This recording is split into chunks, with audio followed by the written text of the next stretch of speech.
to the Stadium Journey podcast. We are proud to be part of the VOC Nation Rock Radio Network. Stadium Journey is more than just a wicked awesome podcast. Our website, stadiumjourney.com, contains over 2,500 stadium reviews, news items, and great features perfect for the traveling sports fan. And in addition to the website, we are all over social media. You can find us on Facebook, Twitter, YouTube, and Instagram. Like us, follow us, share our stuff, tell your friends.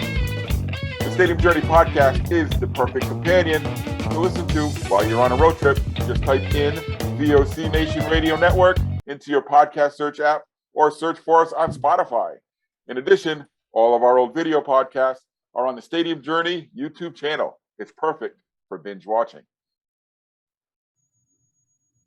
And we also stream live on twitch.tv/danlaw83. Everyone who's there now, welcome. Participate with the show. We love to have your input live on the air. And now let me have a minute here and we will introduce our starting lineup tonight. We've got Dave Cotney with us. You can follow him at ProFan9. Mark Viquez can be found on the internet at Ballpark Hunter. Our producer, the above average comedian, Dan Calachico, is online at DanLaw83. And I am Paul Baker. You can follow me at PuckmanRI. And tonight we are very happy to be joined by our own Philly/Baltimore/DC correspondent, Richard Smith. You can find him online at Colwiki. Hey, Richard, so what is exactly your title at Stadium Journey nowadays? I think I am the CFO, which means I sign your paychecks. Well, we will be extra nice to Richard tonight. Oh, what? We have no. I meant correspondent-wise, but anyway. That is fine. I am technically the Mid-Atlantic regional correspondent. That used to cover Philadelphia to College Park, Maryland. We changed it a little bit because I was covering lots of DC, but that's now we've got Gregory covering that. And then I eliminated the Philadelphia area, even though we do not have a Philadelphia person, so I still somewhat cover that. So you don't do DC and you don't do Philly. You do everything in between. I do, and I do all of Delaware except for Wilmington, of all places, because we put that in Philadelphia. But Delaware's very big, I understand. But it's moot because we don't have a Philadelphia person. So. Oh, okay. That would be like me doing Rhode Island and letting somebody else do Providence. Yeah. It's fine. If we ever get a Philadelphia person, we could work it out. Right now, Later. Talk later. So tonight we're going to focus on Baltimore and Washington. So by combining the two cities, we're going to piss off everybody in both of those cities. Because even though they're located right next to each other, they're not the same by any stretch of the imagination. I don't know. Why don't you fill our listeners in on the dynamic that is Baltimore and Washington, please? Baltimore does not like Washington. Washington probably doesn't know Baltimore exists. That pretty much except to go to the airport because BWI is a cheaper airport than Dulles or National. That's pretty much it. Yeah, Baltimore definitely has an inferiority complex when it comes to Washington, D.C. Yep, that would honestly, that sums it up. Having lived for 4 years in Baltimore, I'm well aware of it, yes. Now, what about with the Orioles? Because the Nationals are a relatively recent phenomenon. Maybe I'm aging myself again because it doesn't seem like they've been around that long. But Washington was without a baseball team for a long time. Did they sort of de facto head over to Baltimore? Or 34 years. Yeah, for the days of the Senators, or actually, DC was an Orioles town. Home Team Sports was the local regional network around here for years, and it was actually the regional network from Baltimore all the way down to the Carolinas. So you will still see lots of Carolina love for the Orioles. Southern Virginia has a very strong Orioles area. Norfolk is the AAA affiliate, and it fits very well because of that. And I think you will still find lots of DC area people who are Orioles fans who also have now adapted the Nationals. The Orioles fans can tend to annoy the Nationals fans because of their propensity to yell out "oh" during the national anthem, and it is not popular at Nationals Park. And the Orioles fans, including myself, when we go to Nationals Park, we say it a little extra loud just for that reason. Well, good for you. But wasn't that weren't the Orioles part of the reason, and Peter Angelo's part of the reason why it took so long for the Nationals to actually get to Washington, because they had to haggle out territorial rights and TV deals and all of that kind of stuff? And that has still not been worked out. The Masson Sports Network now, which is majority owned by the Orioles, minority owned by the Nationals. There's lawsuits over that split still as of now. And those things will not be worked out for a long time.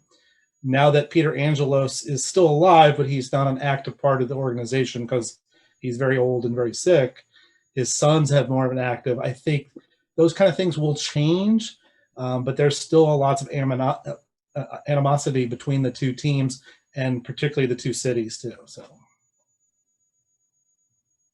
So would you say that that's probably the biggest kind of local rivalry where, Orioles fans love to beat the Nationals fans love to beat the Orioles, or has it translated to the Ravens and the football team? Or honestly, it almost doesn't exist as a sports rivalry because I don't think the Orioles and National fans, in fact, there's lots of bleed over in some places. The Ravens and Redskins fans they're different conferences also, just like the Nats and the Orioles are in different leagues. And then honestly, even though I'm a Flyers fan, Dan, because I am not originally from Maryland, and honestly, I still find it annoying that Baltimore fans like the Capitals. We have lots of Capitals fans in the entire Maryland region. And that's not just recent because of their recent success. It's always been especially since the Capitals were located in Maryland for a long time. So sports rivalries between the two cities don't exist. When we mentioned earlier about the two cities not liking each other, that's just they don't like each other. Sports rivalries, it doesn't make a difference. Well, like you said, Richard, I know you mentioned HTS, Home Team Sports, and they used to carry the Bullets and the Capitals back in the day. So I think that's why Baltimore kind of is in Washington territory with those sports. Yeah, I think that the Wizards really don't have much of a presence in Baltimore, and that's honestly because they did change from the Bullets name when they were the Washington Bullets and playing out of the Capitol Center.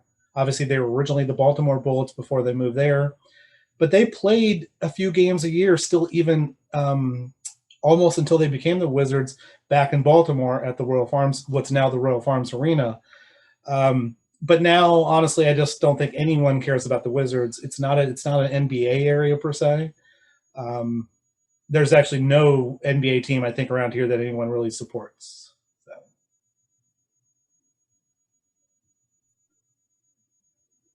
All right, guys, don't all jump up at once. Yeah, no, Baltimore's exciting. Right now, I guess here's how I look at Baltimore. If I had to pick a handful of cities that need a new sports arena, it'd be Cincinnati, and Baltimore would be number 1 and 2 on my list. We have talked about Royal Farms Arena on this show a time or two, yeah. But being that I haven't been there in years, I don't think it's changed much. Maybe the name. Mark, it was a dump in the 80s. It hasn't, Mark. It hasn't. It I had a hasn't. feeling. It hasn't changed at all.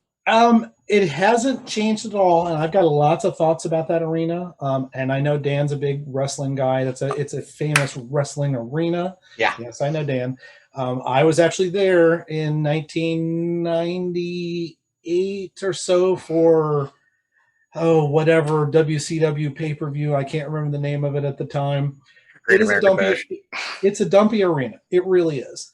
And it's now the Royal Farms Arena. It used to be the Baltimore Civic Center years ago, the Baltimore Arena, First Mariner Arena, all the different various names. Here is the thing about the Royal Farms Arena. It's a square arena.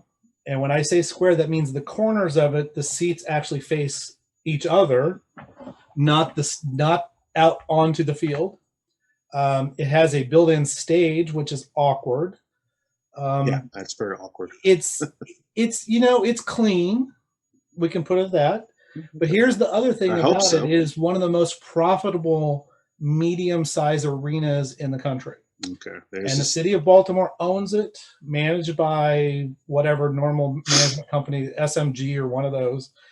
And it makes a lots of money for the city every year. In fact, it makes even more money now that it does not have a sports affiliate there. It brings in concerts, except for during COVID. It brings in concerts all the time, and it's money, constant money bringing into that place. So that's why we'll never see a new arena in Baltimore in our lifetimes. There's always talk about a new arena, talking about replacing it either on that location, which probably will not happen because it does have a great downtown location. Yeah. But it's not that reason. It's just because they would lose money by the time that they raised it, and they lose all those concerts would go elsewhere. And there's talk about maybe other places, but it just brings in so much money. I don't think the desire's there. And the general belief is that there wouldn't be an NHL team. There's not going to be an NBA team. Why change what's already working is what I think. But you could have the Blast finally have their premier stadium. Well, except that Ed Hale, who is the owner of the Blast, him and the city of Baltimore apparently do not see eye to eye. And I don't think that will be happening anytime soon. The Blast, if people don't know it, even though they're not playing this year because of COVID, longtime indoor soccer league in Baltimore. And we're talking their popularity is right below the Orioles, basically. 41 years. Now, they were technically the Baltimore Spirit for a few years. Yes, 92 and it's to not 96. technically the same operation. Yes. But they've been a consistent, long team for 41 years. There's always been soccer. There's always been soccer in Baltimore, which is amazing because I think that's probably the longest streak of any indoor soccer team. Wow, did you think we would ever talk about indoor soccer on the Stadium Journey podcast? But it is Baltimore. We got to give you some love. All right, Dave. And honestly, if you get a chance to go to the new Blast facility, they play out of Towson Ecw Arena, and it is probably the smallest soccer field you will ever see. Yes, it's odd. It's ridiculously small, but you know what? That place is packed for every game. So, all right.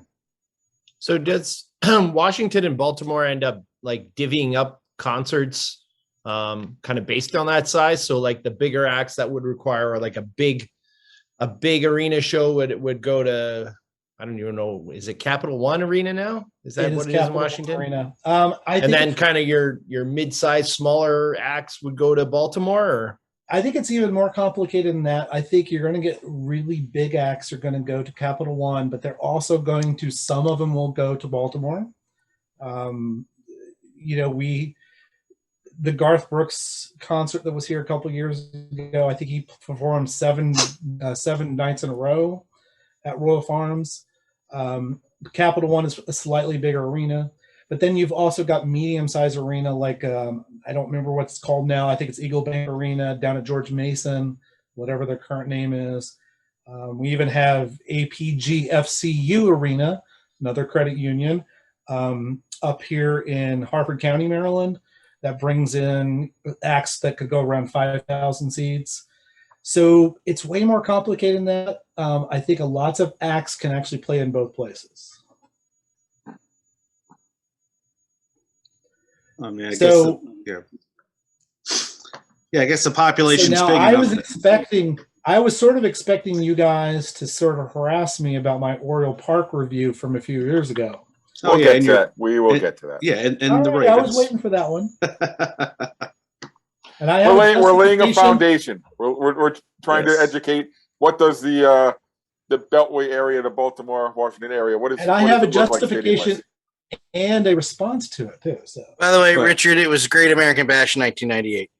That was it. Technically, I think it was two things. It was technically Great American Bash, and then I believe it was Nitro the night after. It was Nitro the night after. Yep, they always did that in June. Yep. Well, here's one question. If I'm attending, let's say I'm at an Orioles game and I want to go to a Nationals game at night, how long is that going to take me during rush hour? It's probably between the two stadiums. I'm going to say it's probably 25 miles. Yes. Like 40 miles, the two cities.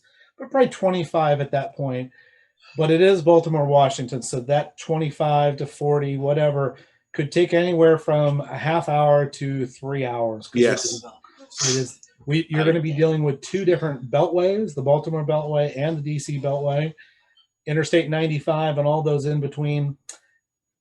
You're going to be lucky if you can make it to both, but then other times it'll be a breeze between the both places. We used to always sneak down 195. We skipped 95 entirely. Yeah, and there's the Baltimore Washington Parkway, which sort of sneaks around that area too. So. All right, so since you brought it up, Richard, let's get into Camden I was Yards. really hoping for this. How All right. much better is Nationals Park than Camden Yards? Okay. So for those of you who have not known Stadium Journey for a long time, or those of you who have, you may remember that in our existence, our 10-year existence, we have given out one perfect 5.0 rating, and that was Richard's review of Camden Yards. And I think he was soundly and mercilessly criticized for it, especially by me. It's the original. I enjoyed it, and I have a complete reason, and I will tell you the reason why it is no longer a perfect stadium, and it's no longer also the best stadium in Baltimore. Whoa. When that review was posted, I felt it was the perfect venue at that moment. Now, since then, here's the thing that's about Baltimore is we've got two major sports organizations, the Orioles and the Ravens. The Orioles we're not talking winning records because that's not the important thing. It's the way the two organizations operate in town. The Orioles are, let's say cheap is a nice word. The Ravens are not just willing to spend money, but they do things correctly. They had one major hiccup with the Ray Rice situation, but generally that organization plays the game correctly. They work with local people. They're a community-based operation. They also know how to spend money where it should be spent. So if you look at those two stadiums, Oriole Park is still a great facility. It's an amazing, it's set the trend for everything else. But here's the thing. The Orioles are willing to sort of let it just be Oriole Park. Whereas we do this all the time at Stadium Journey. We know that you need to tweak things. The Orioles' idea of tweaking things is maybe adding a new hot dog. The Ravens will put purple every place. They'll add monitors in locations throughout every place of the stadium. They'll change they'll raise ticket prices, but then they'll lower concession prices. They'll add new interesting seating facilities, and they'll make sure the club level is great because that brings in lots of money, but then they also make sure the fans are paying for the 700 level or whatever it is in M&T, that they get a great facility. So right now in Baltimore, Oriole Park is still great. It really is. And if I really did do a serious top 5 list, which I did not do, Oriole Park would be in my top 5.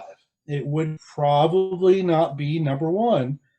It was perfect when I reviewed it and gave that perfect score. I do not give it the perfect score now because it's sort of resting on its laurels. Whereas right next door, M&T Bank Stadium is now almost 24 years old. You walk into that stadium, it feels like a brand new stadium with everything a fan wants. It looks beautiful. Things are polished and shiny. There's monitors and everything just feels good. Whereas the Orioles are just Oriole Park. So I think that when I gave it the 5.0 score, it deserved it. Now, it's still a great ballpark.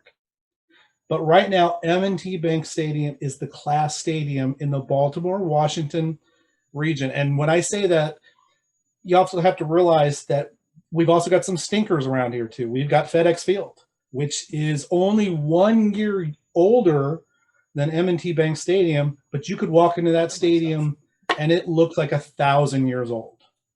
So that bad. I really think that my 5.0 rating was justified, but right now I would not give that. I hope that does that make sense? That was an intelligent and well thought out response. It has no place on this podcast. I know I can't do this anymore.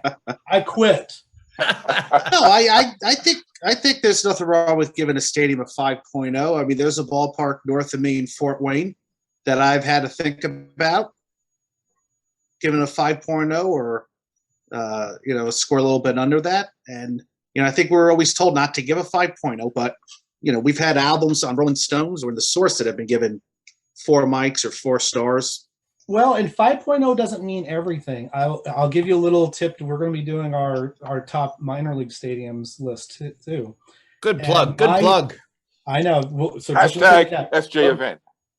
So my top 5, my top minor league stadium, and honestly, it's my top stadium in general, is the Reading Phillies First Energy Stadium up in Reading. That's up there too. But I could never give that a 5.0 rating because it's in a crappy part of a crappy city. Well, and I like Reading City.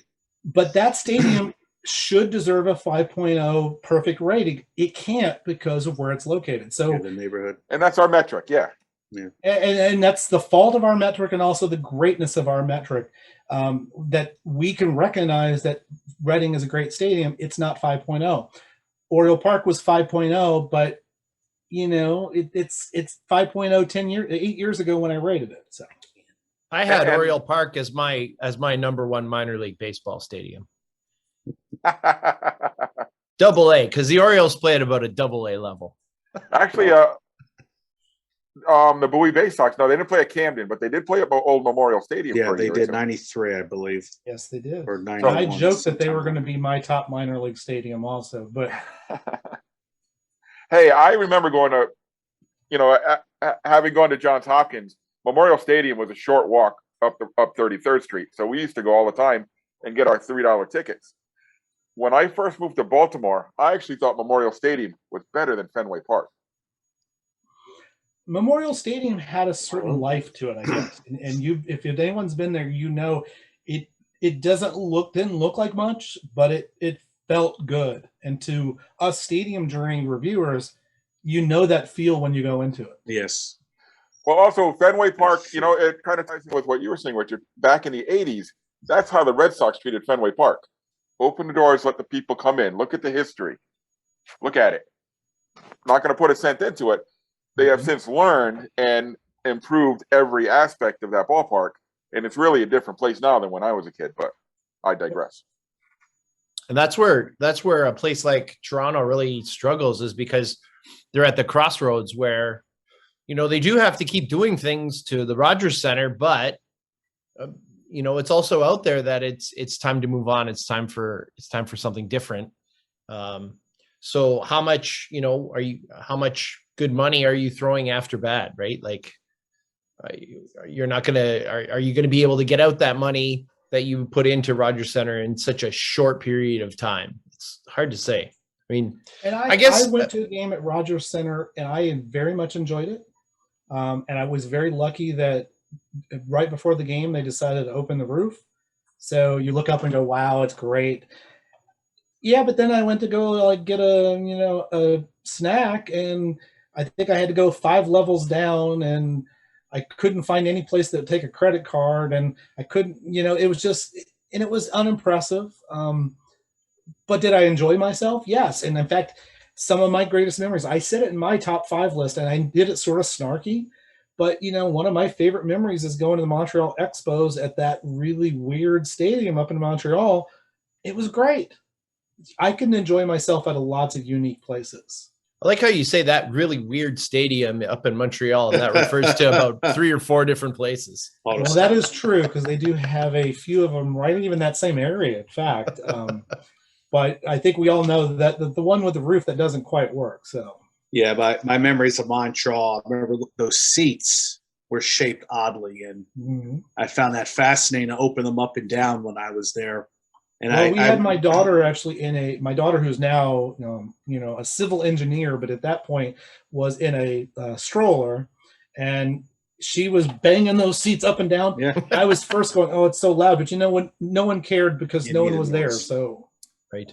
Yeah, I would say yeah. one of the most difficult things, to put together a perfect 5.0. I mean, everything has to be perfect, but the one that really I think is the most difficult category to hit is fans. To give a perfect 5 to a set of fans, I mean, they really have to go above and beyond.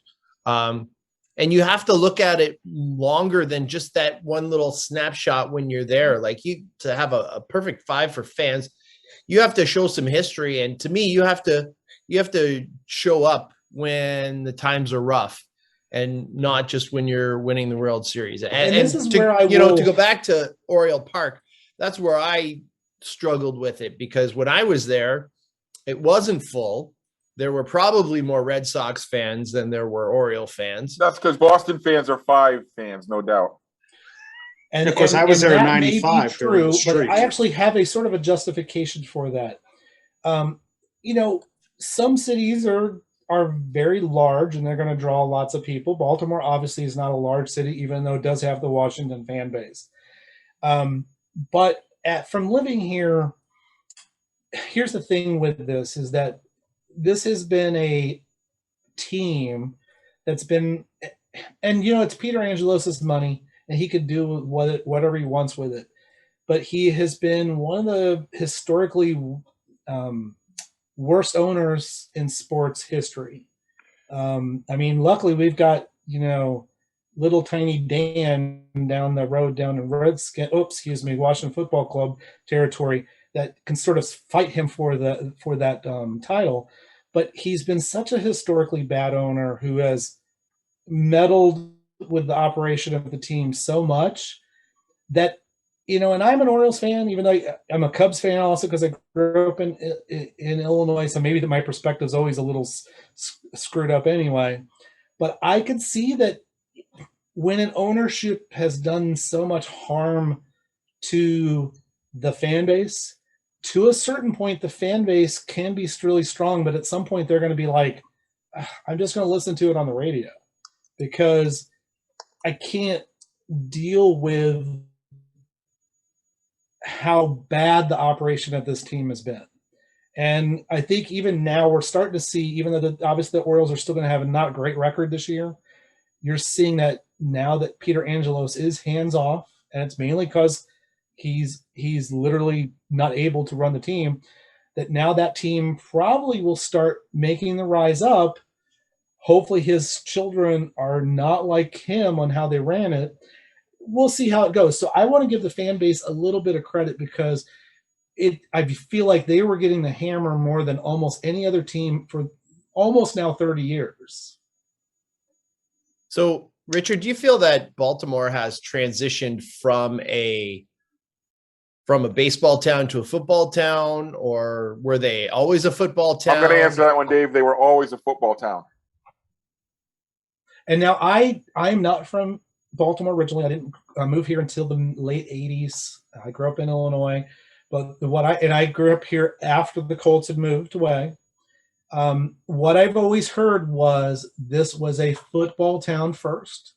The Orioles were always the second one, and Paul backed you up on me up on that, or I'm backing him up on that.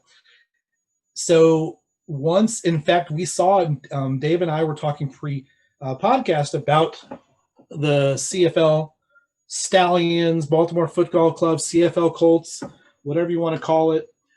When that Canadian team not moved here, it was a brand new team, expansion team.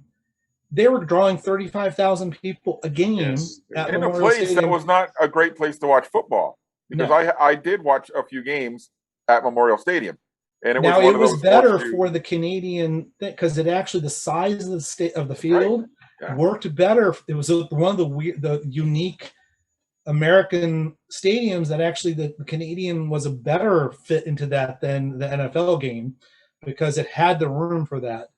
But 35,000 people were coming to a game. You can actually, if you watch the old Homicide television show, the NBC show, they even have a whole scene where they're at a Stallions game and they're marveling about how many people were there. People just wanted football. And unfortunately, the Stallions won the Grey Cup exactly pretty much the same week that the Browns moved here.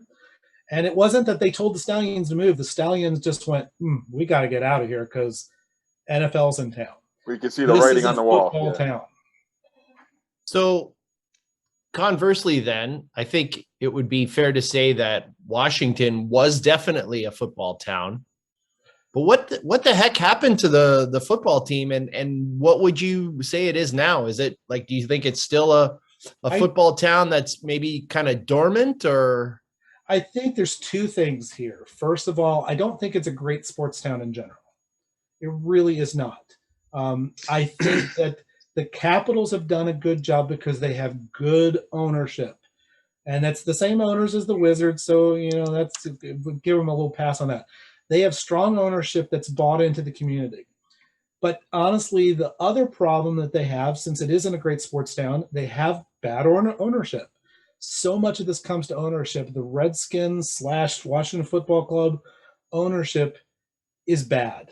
And just like with, and I've never been a Redskins fan. I have lots of friends who work in that organization. I'm not a fan of their organization at all, really, but I feel bad for their fans because they've had ownership that is, even Jack Kent Cooke, the last few years that he was alive, was not a great owner because it was very similar to the Angelo situation. It was an aging owner who was sort of propping things up at that point. And then you've got Dan, who is historically bad. So if you've got bad ownership in a town that's not a great sports town because it's lots of transient fans, you're going to have problems. The Capitals have just done the right thing at the right time because to me, they're very similar, like to the Ravens, is they work with the community and get people to sort of buy into what they're selling. When I went to, and this is almost shocking, when I went and saw the Redskins at the time, that was probably 03, 04, something like that. It's the biggest professional football game I've ever been to. There was 92,000 people there. Tickets were really hard to get because at that point you were able to sell your entire inventory as season tickets, which Washington did.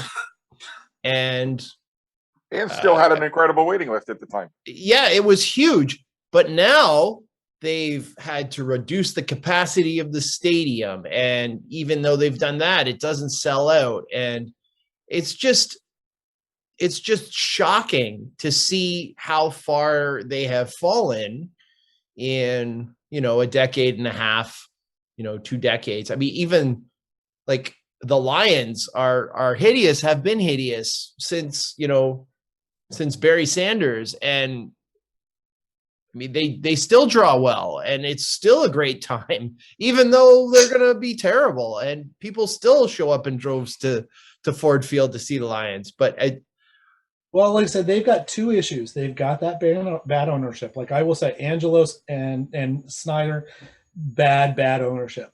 But the other thing I've said, and I mentioned it earlier, FedEx Field is a really bad facility. Like I said, it's only 1 year older than M&T Bank Stadium, but if you put the two stadiums next to each other, they do not even seem like they're in the same decade. Some of those changes that they've done for capacity sakes is just ridiculous looking when you're inside of it. At one point, that stadium was like almost 100,000 people. And if you go in it now, they've actually physically taken down sections of the stadium. And then there's other sections of the stadium that are standing room only sections that they do as like party sections. And those don't count as capacity also.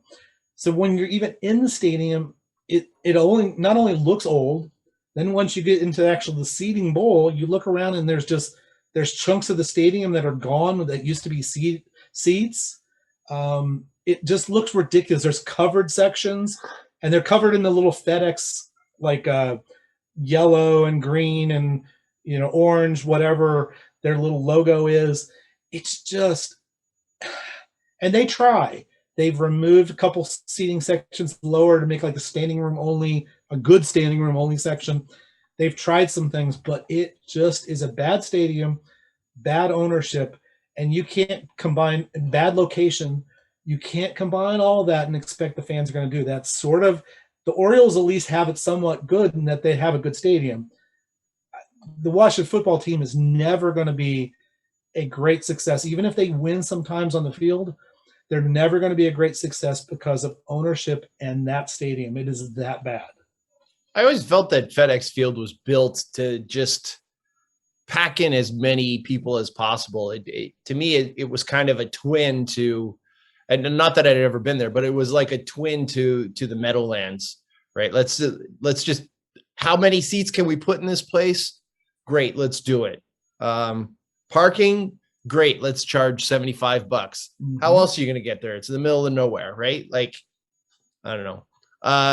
What do you think is on the horizon? I mean, there's been a little bit of rumblings that they could move locations back to where RFK is, and have a new stadium built at the RFK location. What do you think that's the future holds? I think that time has passed for a couple reasons. I think the RFK location is not a bad location. Really, it works in lots of ways.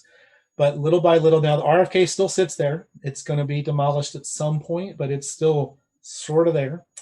But they've developed that area around it as more of a rec and soccer facility and more of a park setting. I think the chances of a stadium moving back there is slim to none. Now, that does not mean they couldn't try to find some other place in DC proper. You already saw they sort of carved out spaces for Audi Field. They carved out spaces for Nationals Park. Is there room down there for a football stadium? Not necessarily, but there's probably other places similar to that they could do that. Remember when Dan Snyder tried to make it illegal to walk onto FedEx Field properties so people would have to pay for parking? See, that's that bad ownership. So here's the thing is, even though the I want to call them the Redskins, the Washington football team plays in Maryland, their training facility and the heart of that organization is a Virginia-based team.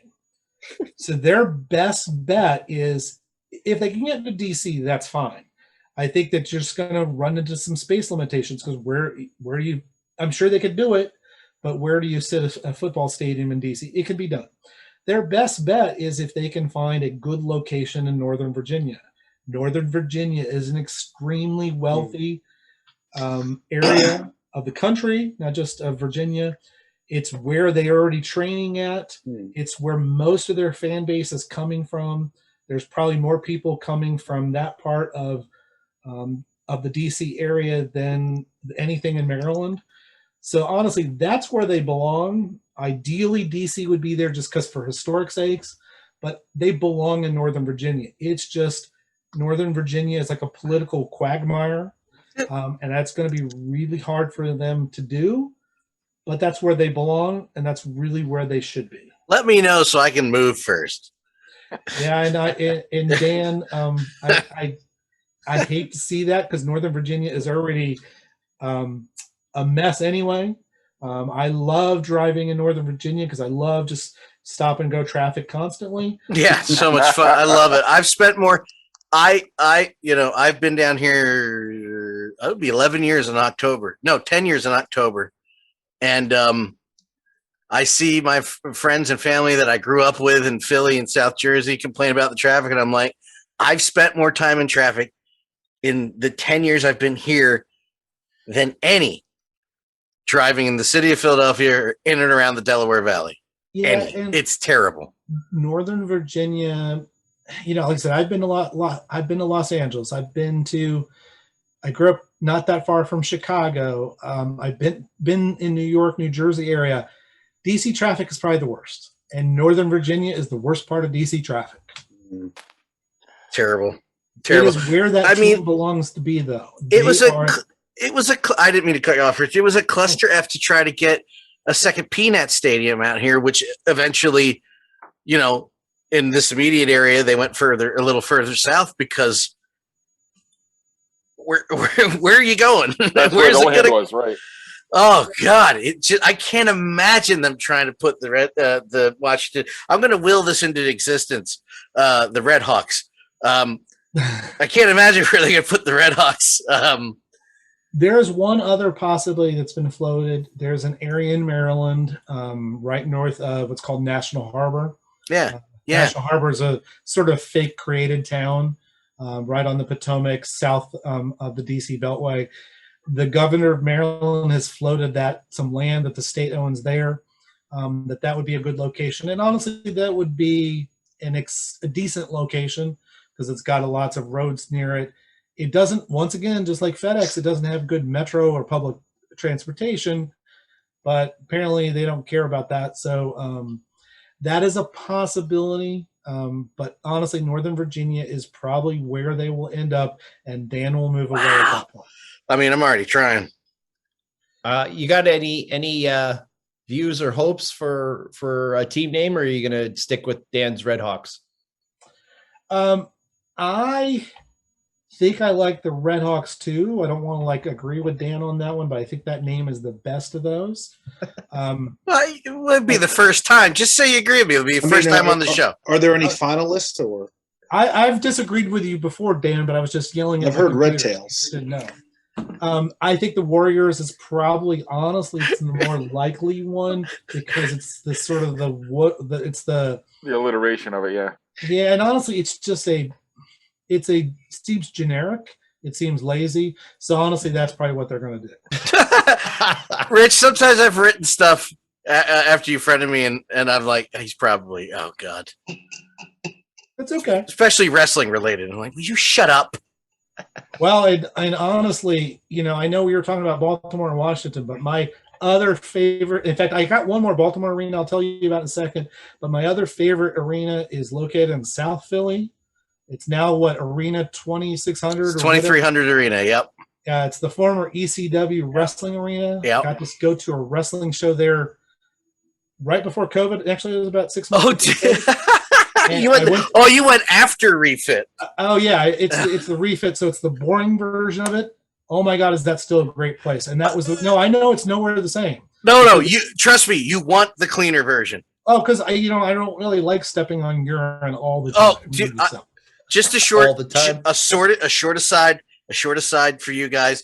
The ECW arena, the arena Richard's talking about. I'm sorry, I don't know you like Rich, so I'm just going to form. Yeah, I'm a rich guy. Yeah, Richard. I corrected myself. The ECW arena was a building that it's called Viking Hall. The Viking Mummers team would build their floats in. It was also used as a bingo hall. Downstairs, the Fright Factory does a haunted house in the dark every year. They would have wrestling shows in this. It was too hot in the summer, even somehow hotter in the winter. It smelled like butt all the time, butt and sweat. It was moist all the time. And I've only gone to the bathroom. I've been there a bunch of times when I was younger, and I've only gone to the bathroom once. So I decided after the one time, going to hold it till I got home, which was right over the bridge. And there was a joke at the beginning of COVID that we all said that if anybody's seen multiple shows at ECW Arena, you're probably immune to COVID because the words I'm telling you guys, it's really weird. There's this retrospect of this place where it's like this with the great shows happened there, and the shows were great. I've never wanted to leave a building faster than when I went to ECW, saw the show, and I'm like, time to go. And the arena is, when we say it's located under I-95, we mean it's located underneath the highway. It's under. In a warehouse. Like he said, it was a warehouse that they built floats at, and they turned it into arena. Now it is Arena 2300 Arena, whatever the official name is. It's cleaned up. The bathrooms were fine. I actually did a review for Major League Wrestling on the Stadium Journey website, and it's a fine facility. It was not fine at that one time. I remember reading it, actually, as you mentioned, going, because I've never had, nothing has drawn me wrestling-wise to that place since I grew up. We went, not necessarily, I even went with a few people. I've watched a wrestling show or two. It's not something I watch all the time, but I've watched two in my life. And I went with a couple people who are not much wrestling fans, but once I told them, this is the ECW arena. Remember the ones that you've seen the video of people throwing chairs? They're like, oh, we got to go. So it's that type of arena. So Yeah, I know that strays away from Baltimore and Washington a little bit. All right. Um, We have been known to go off on a tangent or two on this show before.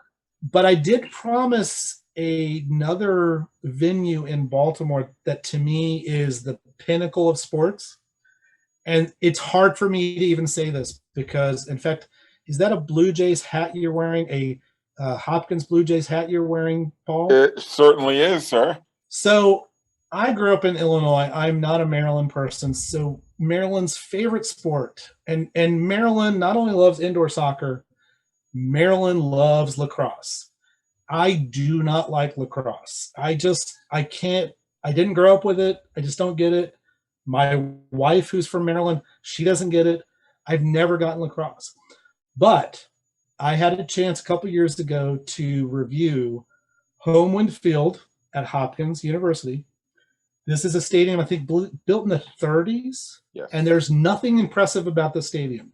It's pretty much cinder block stadium, isn't it? Yeah, except the fact that I have played there. Yeah, and Paul has played there.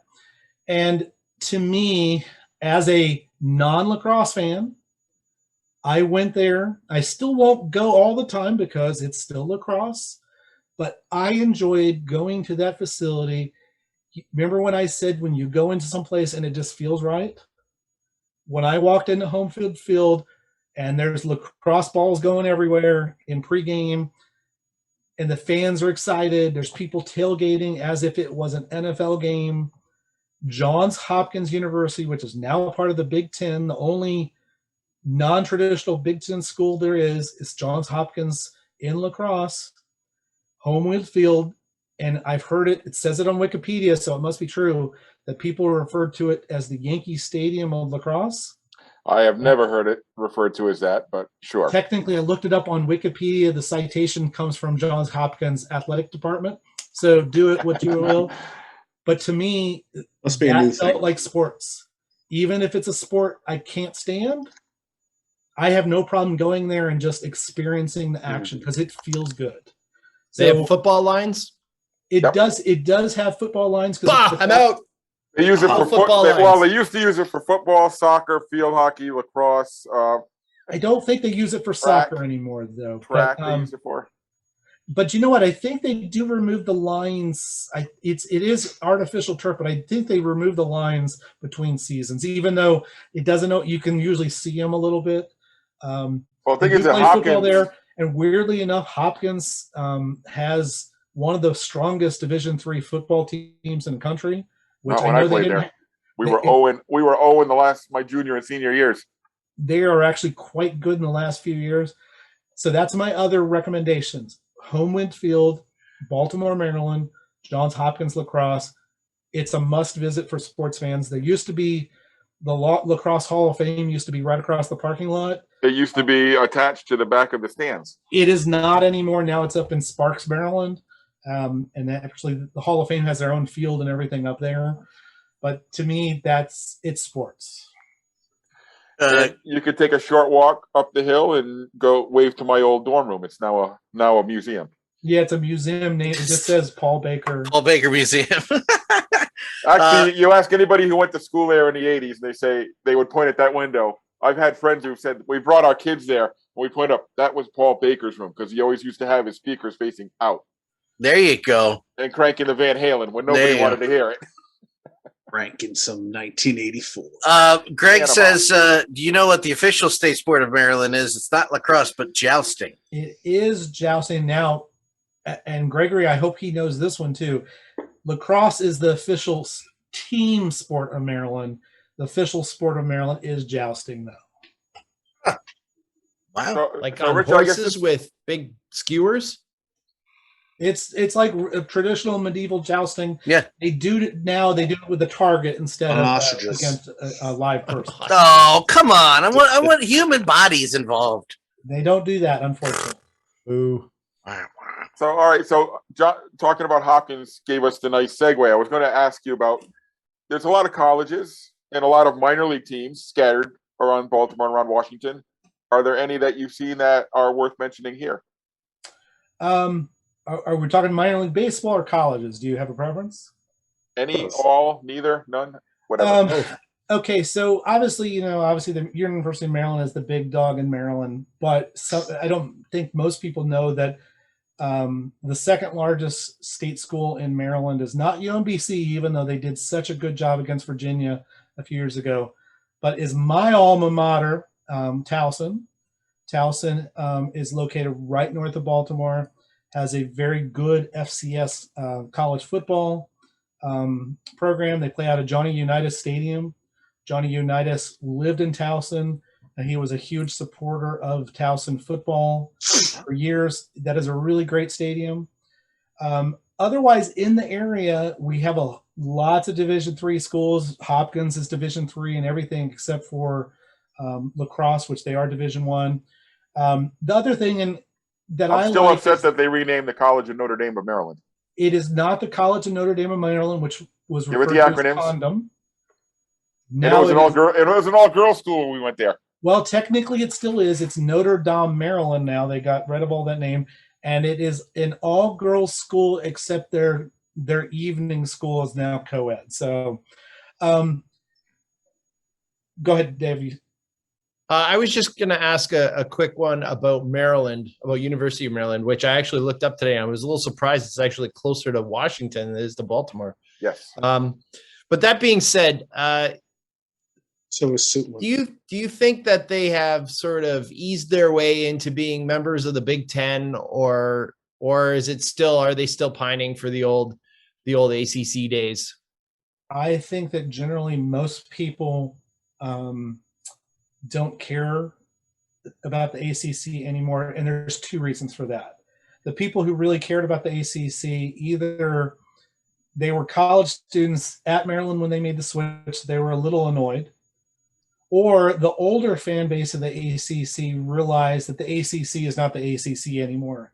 It's got Pitt and Louisville and Boston College, and it's not the ACC of old. So I think lots of people realize it's just different anyway. I think generally most people realize that the Big Ten, and I'm a Big Ten, I grew up in Big Ten country. I grew up in Champaign, Illinois, 5 miles from the University of Illinois campus. I'm a Big Ten kind of guy.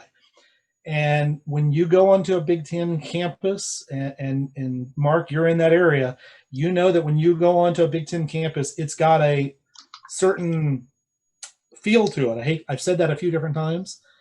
University of Maryland has got that same feel to it. It belongs in the Big Ten. That's a good place for that. But I said most people don't care anymore because the ACC is really not the ACC anymore. Well, and if you're a basketball fan, you got to feel that you have a better chance of doing well in the Big Ten than you do facing North Carolina and Duke every year. Except that this year, where the Big Ten sort of did a stinkeroo in the NCAA tournament generally, including my Illinois team, which sort of flamed out quickly, whereas the ACC, the top big dogs in the ACC weren't even around really. So the other things that we've got in Maryland is that I think we've also got lots of strong minor league teams in this area. Absolutely. Frederick is one of the early innovators for the newer, we'll call it newer 90s minor league stadium. Frederick was one of the first ones. Unfortunately, now they're in the draft league. We'll see how that goes. I think the normal fan base won't care. We've got lots of really good stadiums around here. Ripken Stadium is not exciting, but it's a very well done stadium. Bowie, Delmarva, independent teams like the Southern Maryland Blue Crabs, which is where I got my COVID shot too. So wait for that stadium journey review coming up. It's a good story. I should make that a story, but I was too busy getting the vaccine. I wasn't worrying about that. And then of course we've got lower Pennsylvania like York and Lancaster, which are sort of like Baltimore suburbs almost in a way. Those have some really great independent stadiums. And really the outlier around here was Hagerstown, and Hagerstown is no longer affiliated, even though it does look like they are going to go Atlantic League probably potentially next year. Yeah, but with the new ballpark, right? Yeah, they got approved, correct? New ballpark. It sounds like they've gotten $75 million bond allotment from the Maryland Stadium Authority, and that's probably good enough. Good. And my guess is they might play Municipal Stadium temporarily because they're not going to get a stadium built in a year. But assuming they want to be operational by next year, Municipal Stadium will do it. It's not a very Oh yeah. It's a dump. Yes. I've enjoyed myself at a game there because we all know I like weird stuff. Apparently, You know what shocked me is I thought that stadium was built like in the 30s or 40s. The stadium itself was built in the 80s. It's not that old. Really? no. The field, I think the field itself is old. right? In fact, I would compare Hagerstown to when I mentioned Reading earlier. That's an example of two different stadiums that are very similar in lots of ways, where one is done really right in Reading and one was nothing happened to it, which is Hagerstown. There's a nice dive bar out beyond the left field fence in Hagerstown, though, the stadium cafe or stadium bar. Well, you're right. Just underneath the grandstand in Reading, it's that wonderful museum of photos and articles so and good. players. I can just go there and be entertained by that. Yeah, they did it right. Hagerstown looks old. I like those type of stadiums, but you're right. It looks like it's going to fall. The grandstand's going to collapse on top of you. So it's. And Hagerstown is not really one of the wealthier towns in the area. Frederick still has 1981 that was built. Yeah. and Hagerstown is far enough; it can't be I considered never a knew DC that. suburb, whereas Frederick can be. Frederick gets lots of people who work in DC. It's got money. Hagerstown is a poorer area. It's Now, farther out there, yeah. Hopefully, this $75 million bond from the state, from the Stadium Authority, if they can get a stadium, I think it actually can help that city a lot. And while we're talking about lousy minor league stadiums, how about the granddaddy of them all, Pfister Stadium? Ah! Oof. Oh! Luckily, I never got a chance to review it because I was technically not a DC person. And even though I covered a lot of DC, I pretty much said no to Pfister Stadium. I've been there once. I went for what was called the Don and Mike Bowl, which was a radio disc jockey team. And they called it a bowl, but it was a softball game. And that stadium is horrible. Luckily, it's no longer as well. Right. Here's your official Stadium Journey quick capsule review. Piece of crap. That's it. Actually, let's Yeah. do this. Piece of crap out in the sun. Yes, piece of a sun-baked piece of crap. Dave, Made I'm going of to get you aluminum. I'm going to get you. I'm going to take an aluminum seat, cut it in half, and give it to you to put in your house. And that would be more comfortable than sitting in a full aluminum seat out in the sun. Nothing about that place was ever good. Greg was mentioned it in the chat earlier, like paragraphs talking about that place. Just Now, how bad if it we're was. talking about DC area stadiums, and Gregory has done a few of these, and I've done a couple. There's a college summer league that plays around the Baltimore, Washington area. Right now is only DC area teams. They used to have a couple in Baltimore. It's called the Ripken League, and it's actually named after Cal Ripken Sr. more than Cal Ripken Jr. And they have some great little high school stadiums around Baltimore or around DC that they mainly play at. And Gregory can probably tell a story about a very unique bathroom situation at the one in, I want to say Vienna, Virginia, or something like that. But there's a couple interesting ones about that. The Alexandria Aces, which is the same name as the former team in Alexandria, Louisiana, but the Alexandria Aces in Alexandria, Virginia, their former minor league stadium is they play there. It's right near the National Airport, and it's nothing great, but it feels like, once again, it feels like a really great little stadium. And then the Bethesda Big Train, Great name. Well, it's named after, Walter Johnson. Walter Johnson. Walter Johnson, who's from Bethesda. The Bethesda Big Train, you go to their games, it feels like a true minor league stadium operation and everything. So there's some really great ones on there. A couple of them are not as great. And like I said, Gregory's visit at the one in Virginia with the bathroom situation. It was in Lorton, and it was the FCA Braves, and the men's room was open, but the women's room wasn't, so they had to either use the men's room or a single porta potty on the hill beyond the left field fence. And the FCA Braves is actually the Fellowship of Christian Athletes. So they're already a sort of an interesting little summer team anyway. So Baltimore, Washington, we have it all. We've got these really great facilities. We've also got some strange ones. My high school baseball field was a dirt baseball diamond, dead grass dying outfield, and a bench for 20 people, or a stand for 20 people. And that stadium was more comfortable than Pfister. Yep. Well, everything is better than Pfister. Yeah, a bag. Sleeping in a bag. Better than played Pfister. In the middle of I-95, and it would have been more better stadium than playing in Pfister. It's everything's bad. All right, Richard, that was a fantastic hour. Thanks for actually. Your listeners may not know this. Richard was a last-second addition. We were so glad to have you. I'm always happy to talk about Baltimore, my old stomping grounds, and this was a really entertaining hour.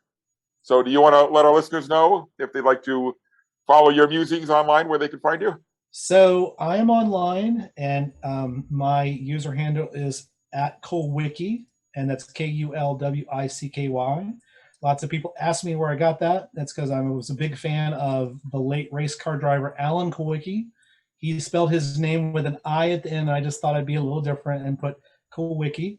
You can follow me there. I will warn you that I am half sports, half politics, half ranting. And if you don't like left-leaning politics, you might just want to stay away. But hey, I warned you.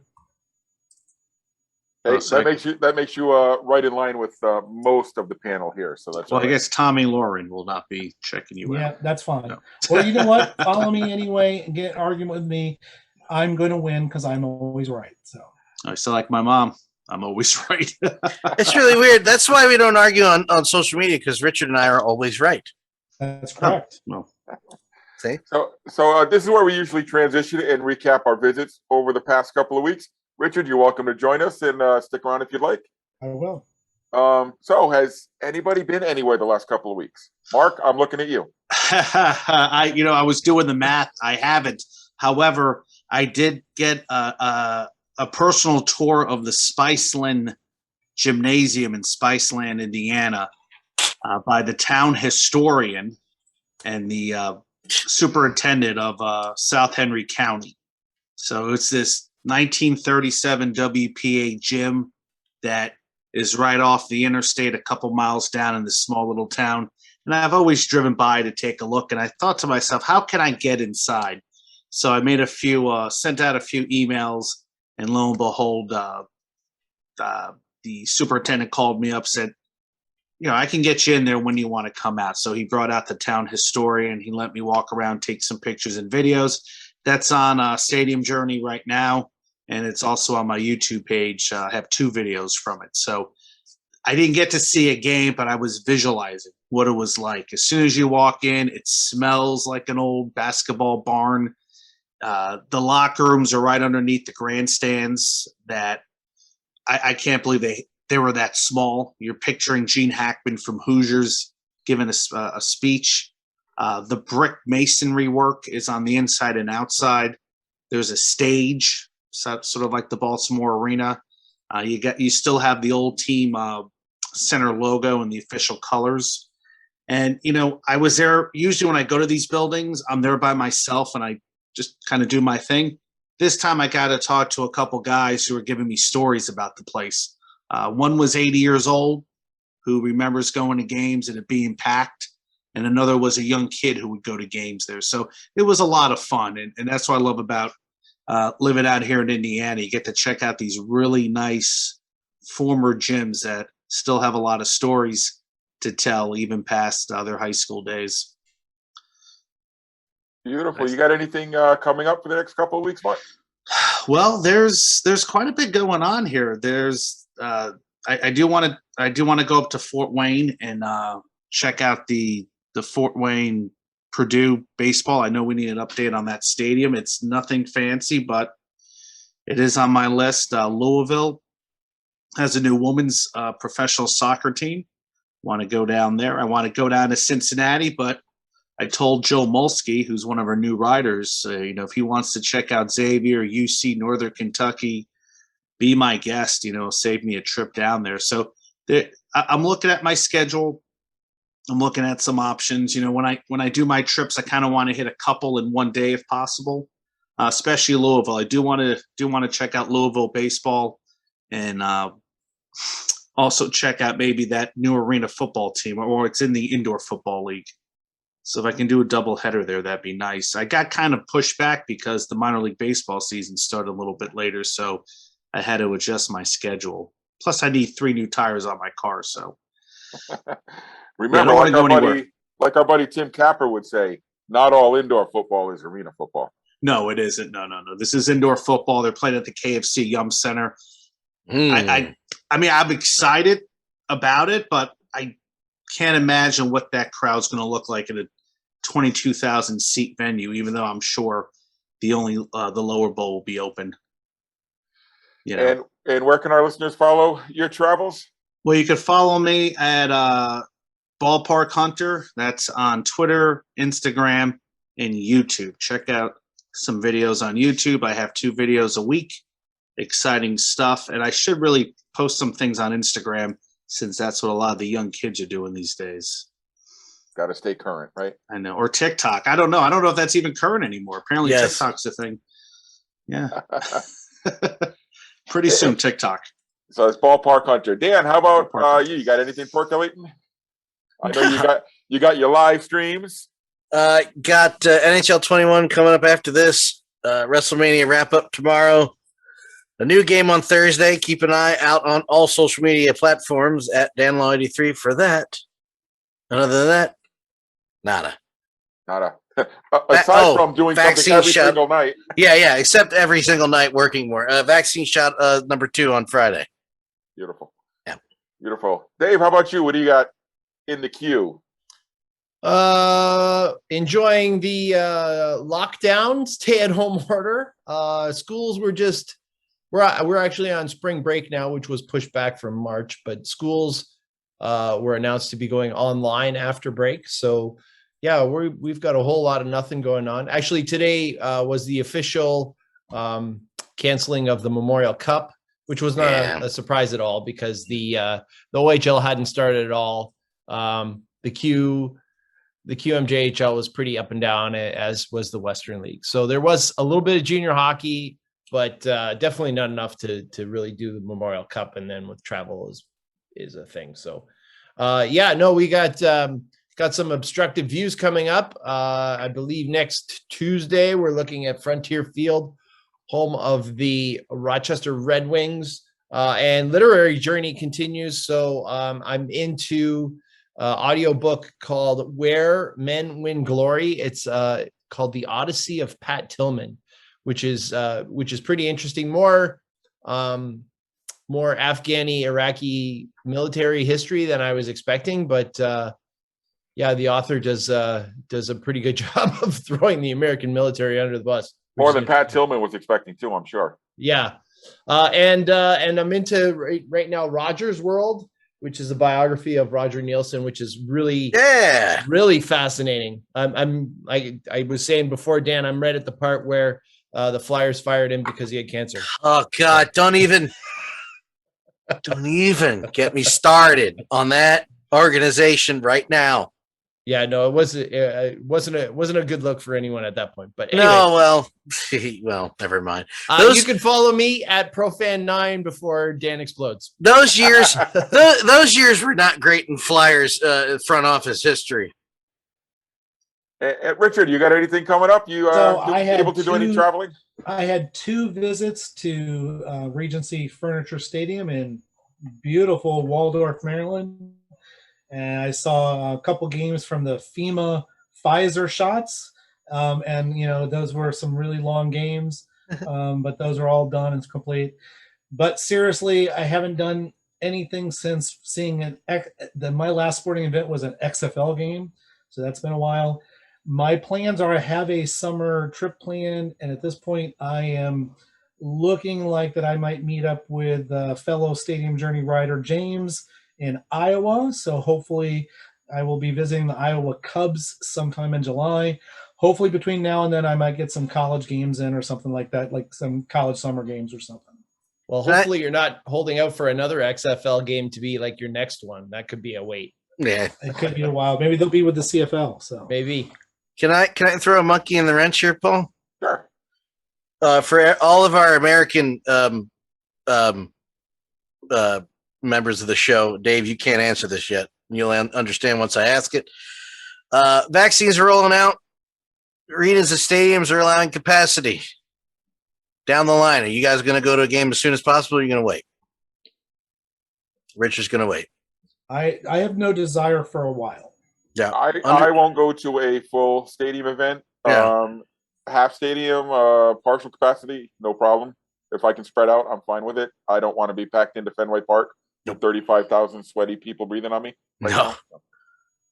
Mark, you're Got to unmute for that one, Mark. You're muted, Mark. Muted. Mark, Mark you're is still still muted. talking, Still but he is not hearing. Mark, And he's All right. muted. Okay. There you Sorry go. about that. Well, see, I paused it because planes flying ahead. I just got my second Pfizer shot. Hopefully, a little over a week. I'm 95%, but who knows? I would probably go to an event. I wouldn't have a problem. I don't know if I want to go to 100% like Texas, but if it came down to 25%, I wouldn't have a problem with that at all. Yeah. I'll tell you, when November happens and Ghostbusters comes out in theaters, see ya. I mean, I can tell you this, Dan. I went to a high school basketball tournament game, and I do not think there was any restrictions. It did not feel like any restrictions. Yeah, but were people on top of each other? People were on top of each other. I'll show were you they the masked? video. They weren't masked. They were wearing masks. Well, there you go. And there was one section that they have a lot of the older season ticket holders sit, and they were on top. I mean, they're just bunched in towards the end of the court. I tell you, if they're doing movie theaters at every other seats and outdoor games, maybe I'd probably feel good going outdoor games and I think staying we away should from people. But some numbers come down a little bit before we start. oh yeah, no, Yeah, I'm not talking about 2 weeks after my shot. I'm going to wait. But I mean, just like even now, I don't know why. Why can't we just wait a little bit and see how? Because things are freedom, Richard. It's If my you want to wear freedom. 5 masks around your neck, go ahead. It's my freedom that's being impeded upon, Richard. I can't sit here. America was built on freedom. No other country has freedom, just this one. We do have that kind of mentality. We are Ask the people in Michigan how it's working out right now. No, I can see. Yeah. Yeah, I think we all can. All right, I'll stop talking. No, yeah, it's amazing that like I said earlier to you, Richard, this is kind of a left leaning panel, I guess. No. But it's amazing that we're all kind of on the same page. Where, outdoor, Listen, maybe I can spread out, but indoor, There's left and right, and then there's common sense. Well, the thing it's is, I remember and neither side has common sense. No. that last sporting event I went to was the DC Defenders game at Audi Field. And I don't know if you remember, the big thing is that they had the big line of The cups. cops. yes. I was in that section right next to it. And everyone in that, of course, people didn't know what COVID was, but they knew coronavirus was coming. And Yes. the joke was, don't worry, you can't get coronavirus. You drink out of the cups. You should be fine. and then I think about it a couple months later. I'm like, oh, my God, we were jammed in there with everyone drinking and sweaty.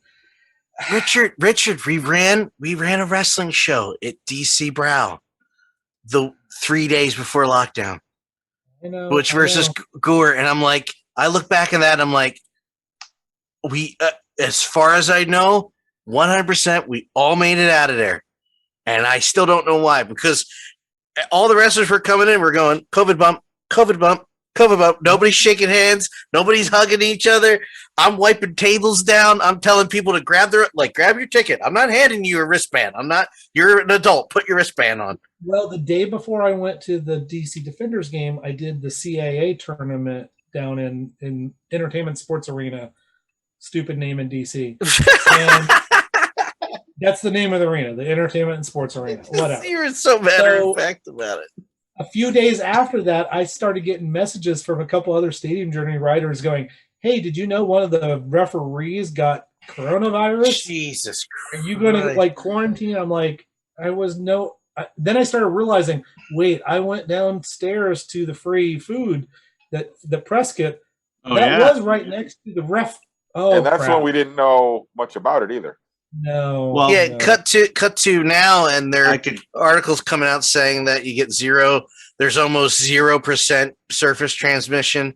So everybody's chilling out about cleaning things 50 times over, except me because of you're OCD. wiping your food down with. Well, I never wiped my food down. I wiped we did. For 1 week. I wiped my packages down, and I said, "You know what? I can't do this. If I'm going to die, I'm going to die. I'm going to die." Well, I remember when I was in Ohio checking out college baseball. They're like, "Oh, you're bringing COVID into Ohio." Oh yeah, I'm bringing COVID into. We all joked about it at one point. But was that Rich? I would just like Richard. to see things get a little bit more back to normal before I start jamming into it. Richard, you make a good point because it's like my goal is November. I just want I am not rushing to anything. My favorite band in the world has postponed their tours for the United States. That hasn't been announced yet until the following year. I just need to make it to November to Ghostbusters. That will be the first thing I attempt. I don't have any. I'm certainly not going to go see a Flyers game. I'm not risking my life to go see the Flyers right now. No, I wouldn't do that right now. The Flyers are a big letdown. So. Oh, yeah, that's it. Never mind. All right, so Dan's goal might be November, but I'm actually thinking about going to a game this weekend. Devils lost 3-0 to the Rangers. Wonderful. The Danbury Junior Hat Tricks of the North American Hockey League are letting fans back in. They're letting 100 fans in to the 3,000-seat Danbury Ice Arena. So that kind of meets my threshold where I could feel okay spreading out there. And I can also actually have a couple of New Haven Nighthawk beers while I'm there. So that might be the clincher. They have a New Haven Nighthawk beer? New Haven, yeah. Nice. We were talking about beers earlier. There are a couple of guys from New Haven were looking to get a T-shirt. It started with him trying to get a T-shirt of the Great Nighthawk. logo.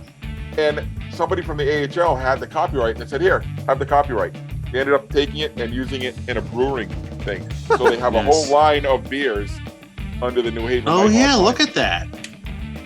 I want a glass. Yeah, so if we go to Danbury, we may have to take a side trip down to New Haven to check out the brewery. Oh, look at this. All sorts of merchandise. Yeah, so that'll be my weekend possibly. We haven't decided yet. I talk a big game and then I chicken out. That's what happened last week. How about Jersey Devil beer with the old logo? I just sent you some clippings, Dan.